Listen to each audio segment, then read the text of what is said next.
On the beach of Cape May lays a strange wreck of a ship that holds a long and interesting history. A few bits and pieces of rusty steel are all that is left from the famous USS Atlantus, a tremendous concrete warship of the US Navy. The Atlantis was built to fight a great war, but finished too late to see any actions. And yes, you heard me correctly, a concrete ship, made of the same material that bridges and buildings are made of. Now you might be wondering, wait, isn't concrete too heavy to float? Well, you're right, it is very heavy, but it's also cheap, and at that point, the US was running out of steel, so although it was a suboptimal solution, it was the only one on the table. And that's how the USS Atlantis and her sisters came to be. The reign of the Atlantis and her sister ships did not last very long, however. After all, water dissolves concrete, so it was not the best idea. That being said, this fascinating story inspired me to explore other ships with illogical, bizarre, or just terrible designs. So join me in discovering the world's strangest ships. I'm your host Ryan Socash, and you're watching It's History. Much like the USS Atlantis, there have been several other concrete ships. The first concrete ship was built in France in 1848 by Joseph Louis Lambot. In the 1860s, ferro cement barges were used in many countries in Europe to travel down canals. So it was around 1896 that an Italian engineer began building small ships out of ferro cement, a trend that would accelerate with a steel shortage towards the end of the Great War. Likewise, the US Navy ordered 12 concrete ships, and the largest of them was the SS Selma. Now, as for the SS Atlantis itself, it was a 260-foot-long cargo ship powered by a steam engine. The Atlantis was launched on December the 5th, 1918, and could travel at speeds of up to 10.5 knots, about 12 miles per hour. After 2 years of service, the steamer retired in 1920 to a salvage yard in Virginia. Fortunately for some, and unfortunate for others, the ship was rescued by Colonel Jesse Rosenfield, who then purchased it to build a ferry dock by Cape May out of the Atlantis and her two sister crafts. Unfortunately, on June the 8th, 1926, a storm hit and beached the 3,000-ton Colossus.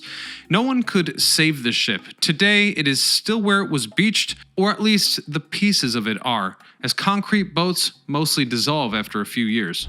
You might wonder why anyone would have built a ship that can only last a few years, but this was actually not as uncommon as you may think. Let me introduce you to the Baron of Renfrew. You see, there was an enticing little loophole in European law in the late 19th century that made shipbuilding wood tax-free. This was because the wood itself was not the cargo, but a part of the ship. So Charles Baron could not let the chance slip, and he created a 304-foot-long, four-masted bark, one of the largest wooden ships ever built at that time. This tax-evading vessel started its journey from Quebec on its maiden voyage and its final voyage before reaching England, where the boat would be deconstructed. Unfortunately, the ship was not actually very seaworthy. It somehow made it through the Atlantic, only to become stranded in the British Channel, close to the target destination of London. Parts of the ship drifted towards the French shore, and the vessel was broken into 3 parts, most of which was found near Calais. The tax law was changed not long after this disaster, and timber drodgers, as they were known, lost their value and applications.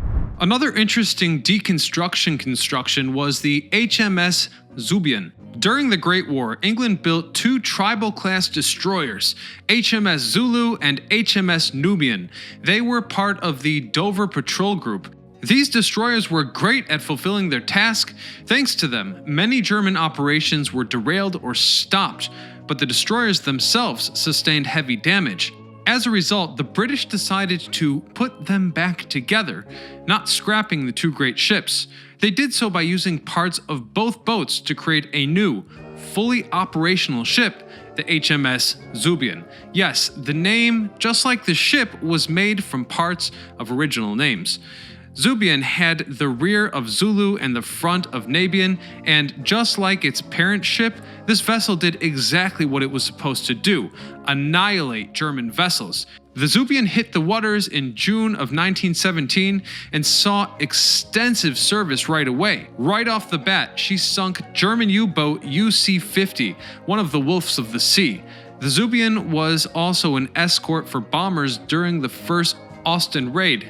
After the war, the Zubian was retired and was broken down for scrap, yet she would be remembered as a poster child of recycling in a way. So we had a ship made out of two boats, but how about a ship that is dual-purposed? Let me introduce you to Flip Buoy, the floating instrument platform. It's precisely what happens when you want both a vessel and a buoy, but you can't choose between the two. So you make both of them in one. Flip switches from a 355-foot-long ship to a 55-foot-long above-water platform thanks to ballast tanks. The ship sinks underwater as the tanks fill, leaving only the habitable platform above. Thanks to the platform, it is very stable regardless of conditions on the sea. This makes studies easier for equipment and people who need to spend many weeks on the open water doing research. After the analysis is completed, tanks are emptied by pumping pressurized air inside. The ship comes out of the water and sails away to wherever it's needed. When you think about it, Flip is actually a very clever design. Another research vessel worthy of mentioning is a true titan of the seas, the Ramform Titan. The Titan is the go-to ship for measuring seismic activity or surveys at sea. Even though the ship looks like a giant wedge of cheese, this shape helps maintain balance and stability, even during the craziest storms. This allows the crew to stay safe. Ramform is capable of running up to 24 survey streams behind it. The vessel even set the world record in 2015. They ran 80.5 miles of streamers during a survey. This and many more are possible because of the engineering marvel that is Titan's engine. It can create 26.4 megawatts of power, enough to power over 5,000 houses. It's mind-blowing. Our next ship actually played a part in spreading camels. Yes, you heard me correctly.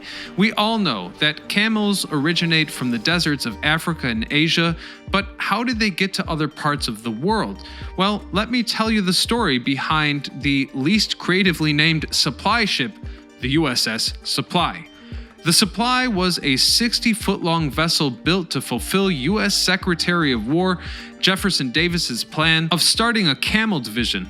The plan was created in 1855. The Secretary wanted to have a unit that could easily navigate Mexican deserts. As camels do great in deserts, they were a perfect candidate for the job. Just 10 years later, after the plan was born, Supply was on her way to the Middle East. The first shipment was supposed to bring 33 camels, but after 87 long days back to America, Supply brought 34. You see, one was born along the way. Camels turned out to adapt significantly to long sea voyages. After that, there was another shipment of camels, this time 41. Unfortunately, the experiment failed miserably, with most of the camels being sold off to zoos and circuses, and others ran away. Apparently, to this day, some wild offspring of camels brought to the United States are roaming American deserts. Speaking of unusual, let me tell you about the first and only pykrete aircraft carrier, the HMS Habakkuk. Now, if you're wondering what pykrete is, let me explain. When you mix wood pulp with water and then freeze it, you get pykrete, a material stronger than concrete. Even bullets ricochet off it. Although this was imagined to be a valuable asset during World War II when the project was developed, it never made it out of the testing phase. Only a 60-foot small model was built in Canada for testing, weighing 1,000 tons. The ship had a 1-horsepower engine to keep it frozen, as the whole vessel was a dirty ice cube. And actually melting is only one of the many potential problems of pykrete ships, which is why the design was ultimately abandoned. Now, when it comes to weird aircraft carrier designs, I also need to mention a freshwater aircraft carrier that served the Great Lakes during World War II, the USS Wolverine. It was a paddle wheel steamer cruising between Cleveland and Buffalo. Since 1942, it was purchased by the US Army to become a training aircraft carrier. Even though it was much smaller than modern carriers, it was enough to serve in the training of pilots. Indeed, the Wolverine helped over 17,000 pilots prepare for landing and takeoff. To some extent, the USS Wolverine contributed to America's winning of the war, and perhaps it was not that small of a contribution, given the size of the actual aircraft carrier. The USS Wolverine is a way of showing how unusual designs might work out just great. Now, the vessel of billionaire Howard Hughes, a ship designed to farm manganese nodules at the bottom of the ocean, you could see that this design was not all that well thought out. Surprisingly, this plan came from none other than the CIA main office. It was thought that they could design a ship that could hook a sunken Soviet nuclear submarine under the disguise of doing a little sea farming. They designed a giant ship with a hook similar to those in supermarkets where you try to catch a teddy bear and constantly lose. You can easily see why this design didn't work out. If we can't beat the tiny supermarket crane, then the CIA shouldn't have expected to do the same with a giant one and against much more strenuous odds. Ultimately, they did not succeed as the hook snapped off and the whole mission failed miserably, with the nuclear sub staying where it was, 17,000 feet under the sea. Even though the effort was admirable, the CIA's operation looked foolish in the end. Finally, I wanted to discuss the ultimate ghost ship, the SS Baychimo, launched in 1914 by the Hudson Bay Company. This 200-foot vessel was designed to cross the Arctic to get supplies to Sweden and other countries at war. The ship served its purpose until 1931, when it got trapped in the ice off the coast of Alaska.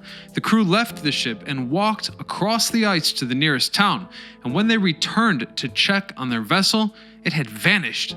The ship was simply gone, never to be found again. In the years to follow, the Baychimo was sighted dozens of times, as recently as 1969, 40 years after it had escaped the ice. No wreckage was ever found, leaving many to ponder its fate.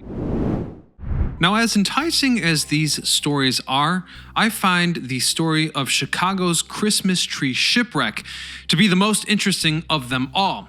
And you're in luck because we did an entire video on just that topic. So click the link, check out the video, and subscribe to It's History for new videos every Thursday and Saturday. Until next time, this is Ryan Socash signing off.